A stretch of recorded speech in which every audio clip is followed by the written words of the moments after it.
Oftentimes you can get into these little woodlots and get set up. You just might have to do it super early in the morning before the deer get back, or you might have to set up in one of those there goes a buck, fence row. Real big buck. Oh, right there, big one. Big buck. Huge buck, Jake, come here. You see him? Whoops, sorry, Jake. Did you see him, Jake? Got a little bit of him. They're in here, boys. Yeah, oh yeah.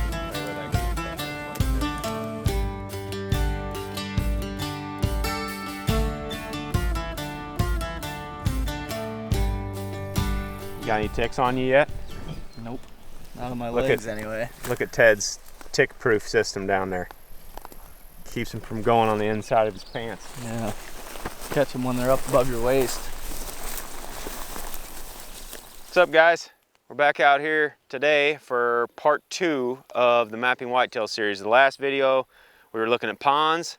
Today the habitat and terrain is much more open. We're going to be looking at open country, woodlots, fence rows, grassland, that sort of thing.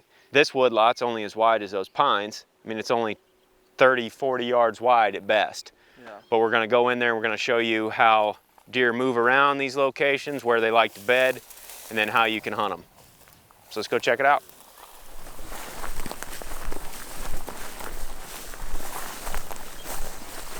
A lot of people overlook these spots because when at first glance you would assume that there's not a lot of habitat out here for the deer, but that couldn't be further from the truth. I mean, these big grassy CRP fields like this got a ton of diversity. There's all kinds of different grasses, different plants, different forbs out here for them to eat. They can bed right here where all their food is. As long as there's some kind of water source in the general vicinity, they have everything that they need.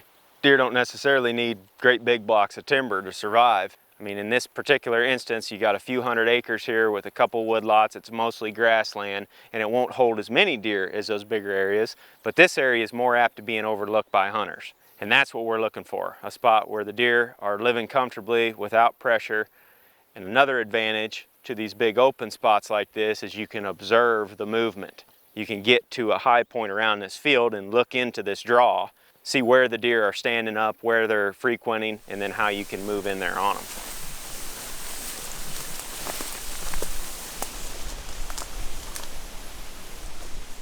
All right, we made it up in the point of this little draw. And if you pan over there, Greg, you can see the edge of the field. It's only about 25 yards away or so. And we're running into some pretty good beds in here. There's a big track right here on a trail. If you look underneath of this stuff, Jake, you may have to zoom under there to see it, but there's a big bed right up underneath of this deadfall right here. There might be another one right here too. And this trail goes around this deadfall. There's a big old rub right here on this tree, and bedding just kind of around this deadfall and this thick stuff. But it's tiny, it's not very big. It can't hold very many deer. However, it can hold the right deer, especially if this is an area that's not getting pressured. Now you can see those trails lead right out here towards the edge of that field. That's where we're gonna head next. That looks like it might be a scrape, Ted. It's all broke off right there, and some of this bare dirt down here. Well, that trail comes from the bedding that you just found. We just found bedding right there in that snag with another trail coming off of it. Looks like an old scrape right here, old rubs. And you can see right here's the edge of the field. And here's where more licking branches are broke off right here at the end of this trail, all kinds of them. So a deer can lay there in those beds right along the edge of this woodlot with the wind at his back and face out here in these fields and see a long, long ways. So if you're walking across that field as you're hunting, they're going to see you coming from a long way. That's their advantage. But once you understand that, then you can start to put yourself in position to glass in here without getting detected. You know, if you just creep up to the top of that ridge out there in that field and get up against one of those cedars or something, you can glass down in here while set up on the ground and see what kind of deer come out of this draw.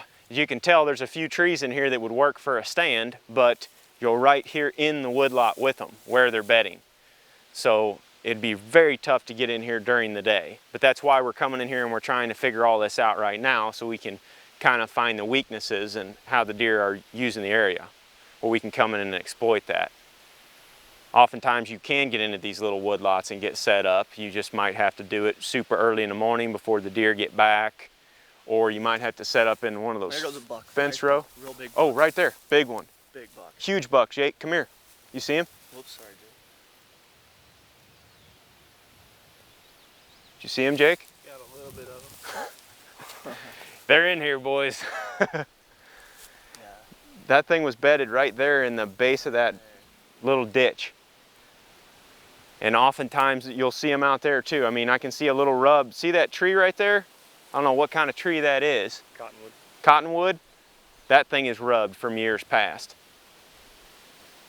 And that buck was probably bedded just past him in this little waterway. And there's not much habitat diversity right there, but as you can tell, when you look out across there, that grass kind of fades as it gets down in that wet portion of the waterway, and that canary grass takes over. Yeah, and during the summertime, that definitely sets up better for him to be out there. You know, it's warmer right now. The grass is much taller than it will be after a frost hits. But you know, that's why we're looking in here too. You've got, as seasons change, cover types change, food sources change, and the deer will use the area slightly differently, as the evidence shows here with the old rubs. You know, and obviously the beds. They may not be using these beds in the head of this draw right now, but they might be here come October when we can hunt them. That's exactly why they're here though, is because of that advantage. He can see, smell a long distance around him, and it's extremely tough to get close to those deer. But when we spook a big buck like that, we always go over there and see where he was laying at. Let's go out there and see if we can find his bed. Be ready, because there might be more out here. That was a tank. There's a bed right here. I mean, there's probably more up there, Greg, better ones. But you can see in this canary grass, that's exactly what we were just talking about. He's laying in here and he heard us over there talking.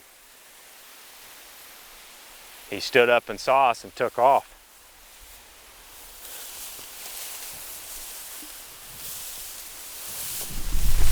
Another one.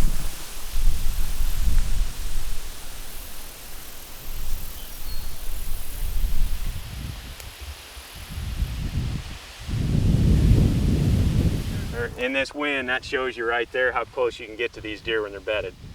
I mean, that buck had to have heard us talking over there in the woodlot, but that grass is so thick out there where they're bedded at. He's not gonna get up unless he has to. Yeah, me and Greg just got in there and we're filming a bed in that grass and they just shot out. But they held tight for that long. Yeah, they didn't know. They do that a lot in like this type of grass and cattails too. They let us walk completely past them, and then they get up and jet out the back. Like it happens all the time when we're gun hunting up there trying to push deer. You gotta observe them in this stuff. You gotta be able to get up on top of this thing somewhere, or in a tree at a distant fence row or whatever. That's the only way that you're gonna find out if they're using this, because they won't use this canary grass little bedding area right here all the time. They'll just use it at certain times of the year. It's a seasonal bedding area. So if you can get up there on top, up against those shrubs and observe them in here, maybe use a decoy to bring them to you. Or if you see that they're bedded out here in this canary grass and they're not in the woodlot, then you can get in that woodlot on a similar situation. Wind coming out of the, what is that, south? Wind coming out of the south, you can get in the woodlot and then kill them when they come onto the woodlot to feed on acorns right there first thing in the evening. Just think that canary grass patch isn't but quarter acre and there was 2 big bucks in there and a doe. That's what we're talking about when we're looking at habitat diversity in these open areas like that. You got your grass field that comes down in a waterway. It's a little bit wetter, so you got taller canary grass and stuff in there, and that's where they're at. Pretty sweet setup. Buddy, you ain't kidding. Get him, Ted, get him. All right, good enough. Ready? Got it good? Going? Yep. Rolling? All right, we're getting pretty covered in ticks, so we're gonna go ahead and wrap this baby up for you guys. But just remember, these grassland areas like this, these open areas, these woodlots, just small pieces, don't overlook them for obvious reasons. I mean, the proof's in the pudding today. We spooked the dang things. 2 of them. Yeah, hopefully they'll come right back and we can hunt them in here this fall. But once again, pretty easy to scout. Just get in there, figure out how the deer are moving around, and then you can start to look for weaknesses. And as far as hunting goes, best thing to do would be to observe this from a distance. Don't go in here, don't put cameras in here, don't hang tree stands, nothing like that, because you want to give these deer their space. We bumped them out of here today, but we will not come back to a spot like this until deer season. And when we do, we'll get up on the top of one of these little hills and we'll watch down in here. We might try to use a decoy, something like that. We might try to spot and stalk them. If that doesn't work though, we've gained, hopefully, that intel that we need to make a move on them and come in here and hunt them the next time. But you gotta observe. In this case, if those bucks were bedded right there in that canary grass and I watched them in there, I'd come back in here on the same conditions the very next available day, and I'd probably set up in the woodlot somewhere, like where we found that scrape or that cluster of rubs just 75 yards away over where that dead pine is at. You could slip up there in a stand, saddle, or on the ground and be within 75 yards of those bucks bedded, and hopefully not spook them, since you know where they're bedded now. But yeah, hopefully a few of those tips help, guys. We're gonna head to the ranch and pick some ticks off.